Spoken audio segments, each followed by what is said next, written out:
हमारे पहला युग हमारा वैदिक युग है। जब वेद पर प्रतिबंध लगा तो इस देश में जो युग आया उसको हम पौराणिक युग कहते हैं। जब जन्म से जात पात शुरू हुई, वेद पढ़ने के अधिकार से लोग वंचित हुए, शिक्षा का अधिकार स्त्री और शूद्रों से छीन लिया गया और समाज में उनको उपेक्षित और बहिष्कृत कर दिया गया।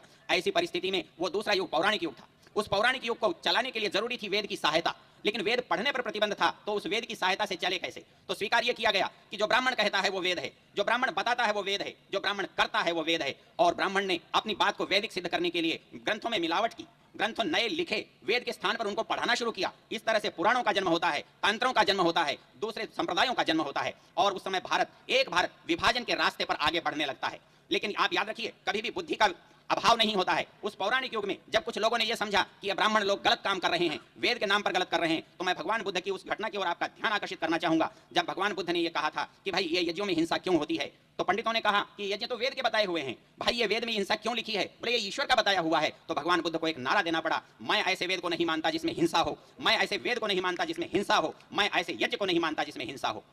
अब आप एक बात समझ लीजिए कि भगवान बुद्ध ने वेद का विरोध किया, लेकिन एक बड़ा सीधा सा मेरा सवाल आपसे है, क्या भगवान बुद्ध ने वेद पढ़ा था जो विरोध किया?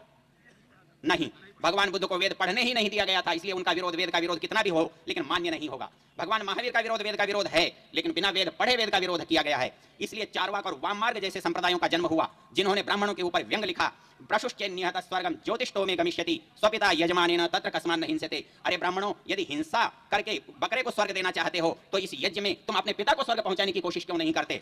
इस बकरे के पीछे क्यों पड़े हो? इस गाय के पीछे क्यों पड़े हो? इन मूक जानवरों के पीछे क्यों पड़े हो? इस बात को लेकर के भगवान बुद्ध इस पौराणिक धर्म के विरोधी बने, महावीर इस धर्म के विरोधी बने, वाममार्ग इसके विरोधी बने, और चार्वाक इसके विरोधी बने, और नित्य नए नए संप्रदाय जो इन बुराइयों को देख करके इनके विरोधी बने, वो वेद के विरोधी बने, किंतु वेद बिना पढ़े वेद के विरोधी बने। और उसके बाद जो वेद के समर्थक बने, वो समर्थक भी ऐसे थे जिन्होंने वेद नहीं पढ़ा था। जितने पौराणिक लोग जो केवल पुराण पढ़ करके काम चलाना चाहते हैं, जो गीता को धर्म ग्रंथ बताना चाहते हैं, जो उपनिषदों को वेद कह करके लोगों को बरगलाना चाहते हैं, वेद मंत्र सुनने में जिनको पाप लगता है, वेद मंत्र सुनाने को जो अपराध मानते हैं, वेद मंत्र के पढ़ने पढ़ाने की परंपरा को नष्ट करना ही जिनके जीवन का ध्येय है और यही जिनकी आजीविका है, ऐसे लोगों का उत्तर